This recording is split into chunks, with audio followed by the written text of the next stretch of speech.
Hello everybody, welcome to the Boxing Science Podcast. This is episode 31, where we're going to be having a special Q&A episode with our performance nutritionist, Lee Rickards. He's going to be covering a range of different subjects all around nutrition for boxing and combat sports. Subjects that he's going to cover today is breakfast for boxing, nutrition during rehab phase, how to increase muscle mass, how to manage your calories during reduce training loads during fight week, and also what are the best ways to reduce sugar cravings. Before we get started, just like to ask a quick favour. If you could hit the subscribe button, whatever platform that you're on, whether that's YouTube, Spotify, Apple, or any other podcast platform, just to follow the podcast so you don't miss out on any future episodes, but also support the growth of the channel. The better that the podcast becomes, the more popular it becomes, the more stuff that we can do with it, and the more content that we can bring to you. Hopefully you enjoy this episode. Here's Lee Rickards answering your questions. Okay, so in this nutrition Q&A, we've got 5 questions which I'm going to answer, okay? The first question was, what's the best breakfast for boxers to eat? So first and foremost, breakfast is the most important meal to eat per day if you're training frequently. The reason for this is there was a study by Metcalf in 2021.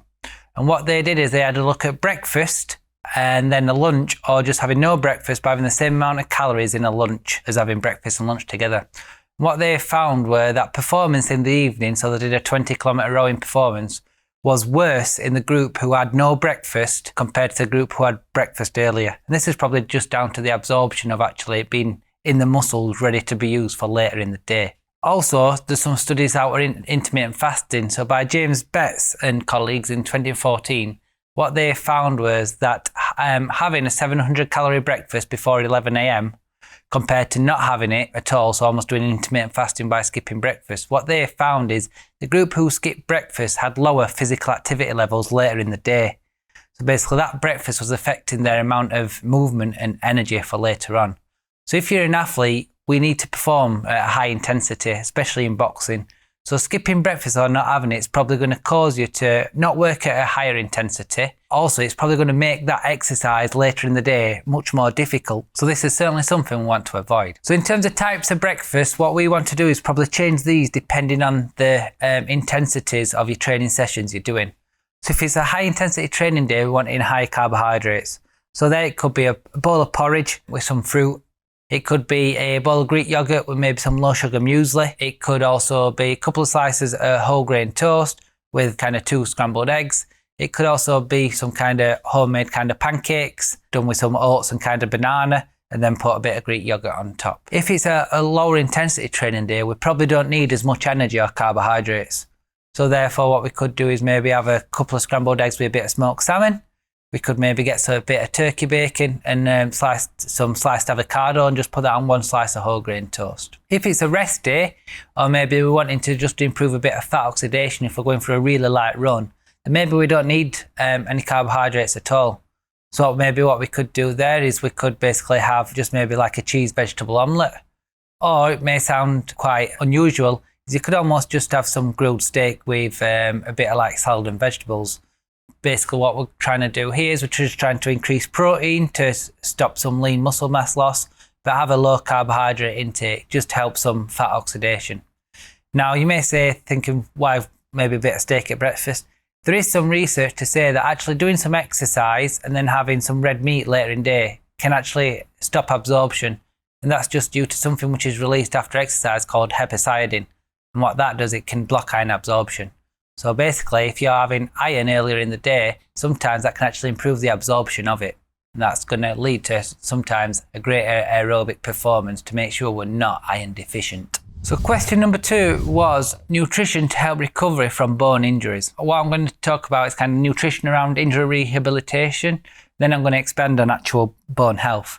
So in terms of injury rehabilitation, if it's a bone injury, especially kind of a break or a fracture, it's going to require surgery. So what we'll do is we'll split this into 3 phases for nutrition from bone injury. We'll have the acute phase, which is basically around the operation, so pre and post operation. Then we've got the injury rehabilitation phase, so kind of phase 2. So basically what we're trying to do there is just help that injury recover as we're basically doing some rehabilitation. And then we've got kind of return to training and return to play nutrition. So in terms of the acute phase around that operation, there is quite a lot of research coming out now of nutrition around operation and what we can do to actually speed up the recovery. So Abby Smith-Ryan and colleagues in 2020, they did a great paper on nutrition for peri-operation. So what they say is having about 150 gram of carbohydrates and about 30 to 40 gram of protein in kind of the pre-operation meal, so if this is like 4 to 12 hours before, can help basically reduce that insulin resistance after having open wound surgery. Really important. I'd certainly say probably maybe put a bit of creatine within that. In terms of post-operation, as soon as you're coming out of kind of the operation theatre, a lot of kind of appetite can be reduced due to the surgery. So what we've done in past with a lot of our athletes is get them to take some whey protein, so a whey protein drink after kind of the operation, and get some carbohydrates in there as well, just to help that wound healing. So what we're wanting is we're just wanting some energy and some protein there to stop some kind of a lot of muscle degradation. So same, aiming for about 50 to 150 gram of carbohydrates and at least 30 gram of protein. And we'd probably put that from a smoothie. So you could easily have a whey protein with some skim milk and maybe some honey and banana smoothie, maybe just a couple slices of toast. From that leg is, or whether it's an arm in terms of a break, it's going to be immobilized. Now there's a lot of studies which say around 5 days of limb immobilization can reduce muscle mass by 30%, and that's a really big kind of number, and that's going to delay your recovery from this injury. So certainly within those 5 days, what we want to do is we really want to increase protein, and I'd almost go as high as 3 grams per kilogram of protein. Now also what we want to be on a neutral energy balance. Now, many years ago, and I've been at fault for this as well, we used to think that because you're not doing as much exercise or as much energy expenditure, when you're injured, we need to reduce your energy intake. Now it's coming to light, it's probably the opposite, because that injury needs energy and also macronutrients to help that recovery at a greater rate. So certainly don't reduce your energy intake by large amounts because we want this injury to recover. So keep on a neutral energy balance, still having good some complex carbohydrates, fruits and vegetables, and having protein intake really high. I'd still certainly recommend having 5 gram of creatine per day during this phase. And also another supplement after the creatine, which I would add, is probably having around 3 to 4 grams of omega-3. Now what this omega-3 can do is can just help reduce that inflammation from this surgery. In terms of the rehabilitation phase, or phase 2, what we want to do here is we still want to improve recovery of this kind of injury. So we don't want to be in a negative energy balance, because same again, that's going to slow that recovery down. And we still want to keep protein intake high.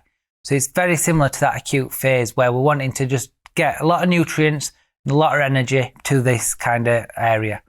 In terms of supplements, I'd certainly say we probably want to have some calcium especially if we're omitting dairy foods from the diet.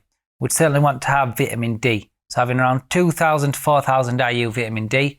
We want to have about 1,200 milligram, which is the recommended daily allowance of calcium per day. And that's usually equivalent of 3 to 4 servings of dairy, whether it's yogurts, cheese and milk per day. In terms of the return to play and return to training, what we want to do here is we want to slowly reduce our energy intake, so then we're getting towards our body mass target of what we need to compete at.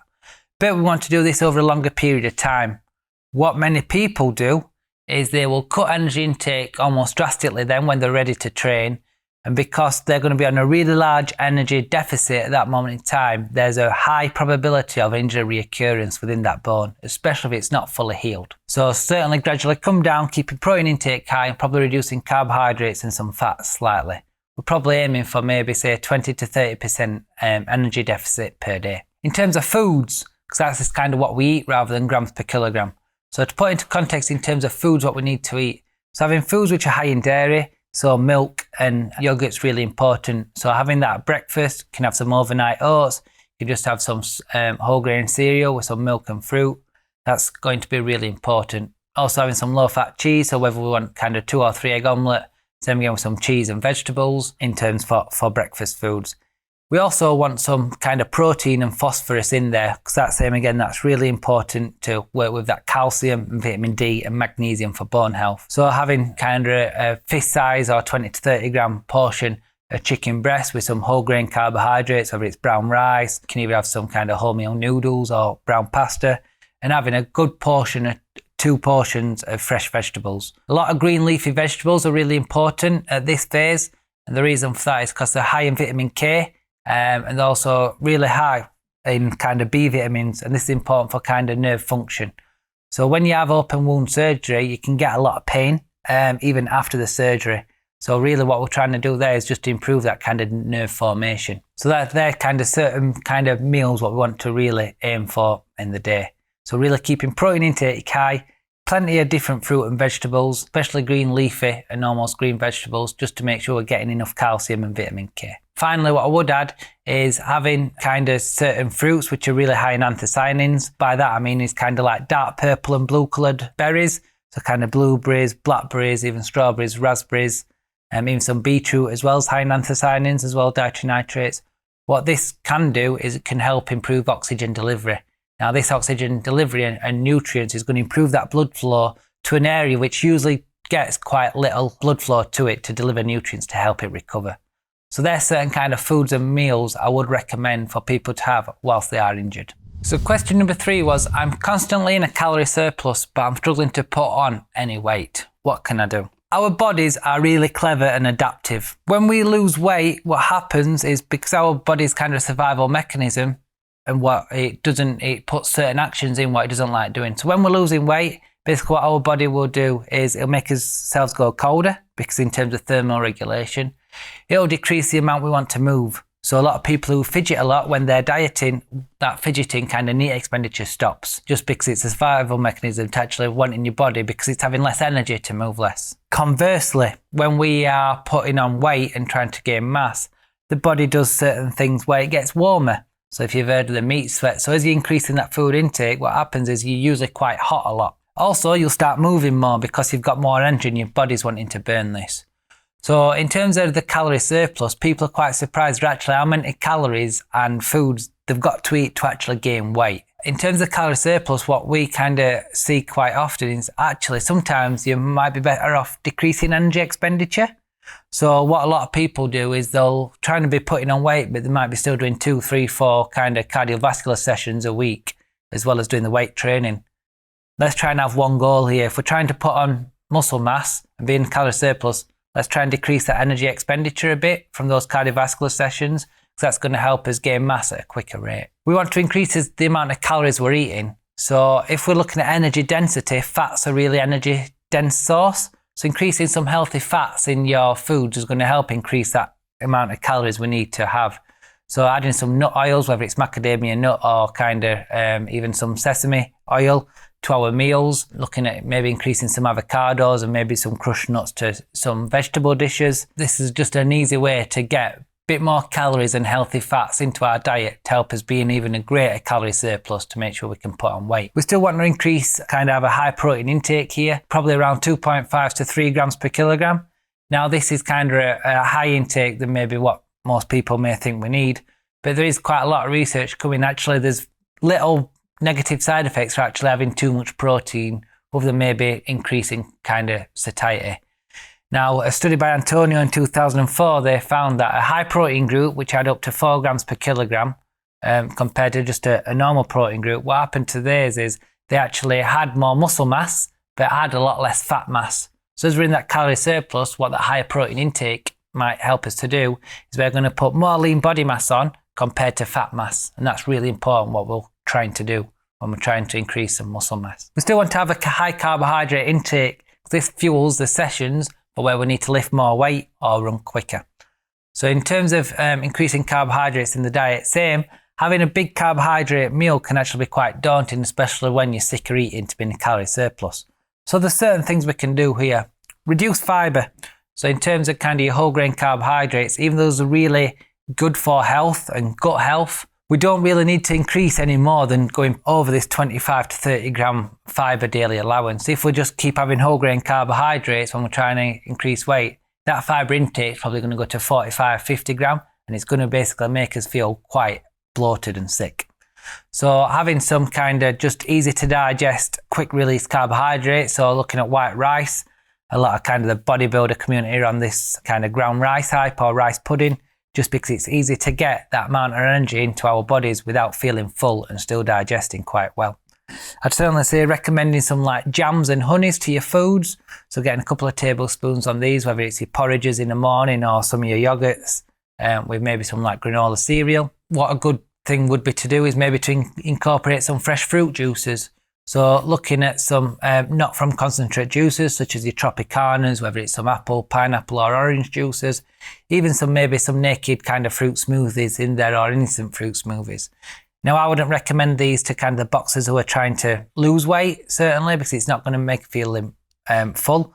But on the opposite end of the spectrum, if you're looking to gain some mass and we're still wanting plenty of good energy and good nutrients in there, there's nothing wrong in terms of incorporating them. And also what I would say is probably during the exercise sessions, use a carbohydrate drink. So whether it's a Lucozade, you maybe get some maltodextrin, maybe say 30 to 60 grams of carbohydrates into our bodies whilst we're exercising. Because same again, what that's going to do, it's going to increase his energy intake, but also it's probably going to have an additive effect to actually being able to lift more weight when we're in the gym to help us gain lean body mass when we're on that calorie surplus. Question 4 was, how do you choose your calorie intake on fight week when your training load is less? Very good question, and it does kind of sometimes need a bit of thought and also kind of analysis. So it's important to almost establish an athlete's kind of BMR, so basal metabolic rate. This basal metabolic rate is how much amount of energy your body just needs at complete rest to have normal daily function. So what we'll try and do is within that kind of maybe 1 to 2 week period before fight week is try and take our athlete's basal metabolic rate.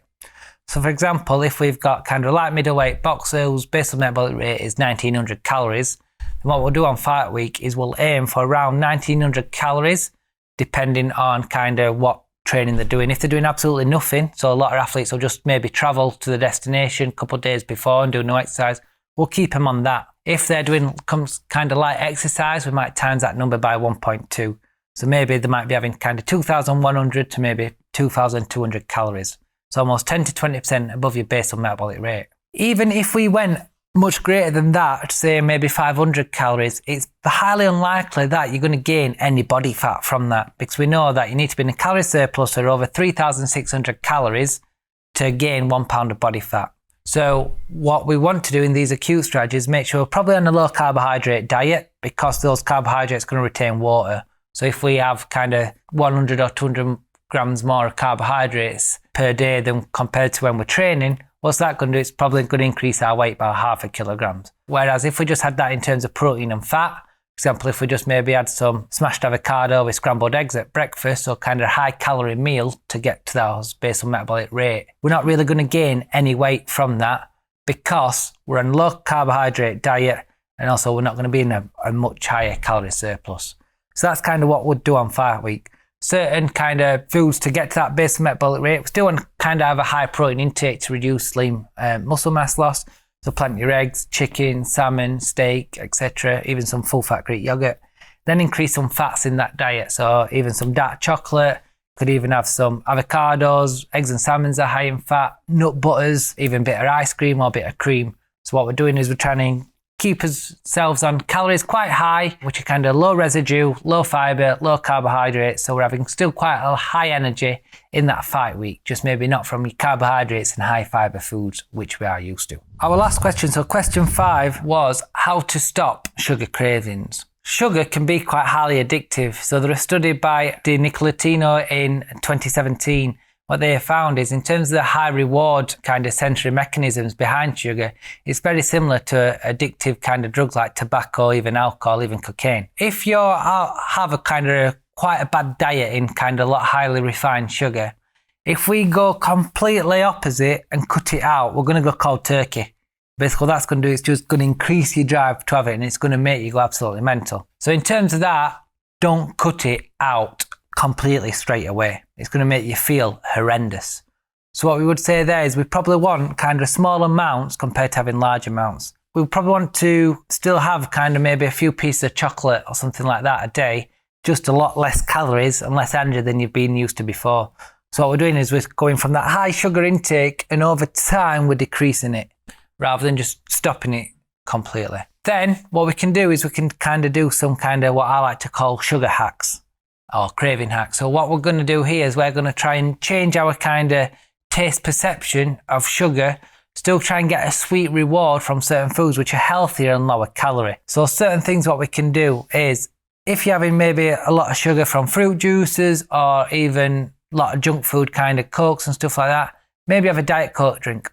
Maybe one a day. Ain't going to be detrimental. It's going to be cutting your kind of sugar intake by 50 grams. It's going to be a lot healthier. Over time, when we decrease our sugar intake, a lot of man-made refined sugars, and we have fruit, we get our sugar and a lot of kind of taste and sugar rewards from fresh fruit. So by increasing a lot of fresh fruit in your diet, still have that sweet kind of perception, and it's going to reduce your cravings for other sugars. When you have a lot of highly refined sugar, and I'll tell people to do this, if you have a chocolate bar and then you eat an apple, that apple's not going to taste as sweet. Whereas if you didn't have a chocolate and you've not had anything sweet for maybe a day or two, try that apple. I guarantee you it'll taste much better and much sweeter. So getting a lot of kind of sweetness from fresh fruits. In terms of that, what we try and do in terms of like kind of chocolate cravings is we might put a bit of dark chocolate into some of our meals. So we might put a bit of dark chocolate grated on some strawberries and yogurt. We might even get some kind of sweetener flavoured kind of protein yogurts. A lot of kind of supermarkets now, especially Aldi and Lidl's in the UK, will do some like chocolate protein puddings or caramel protein puddings and protein mousses.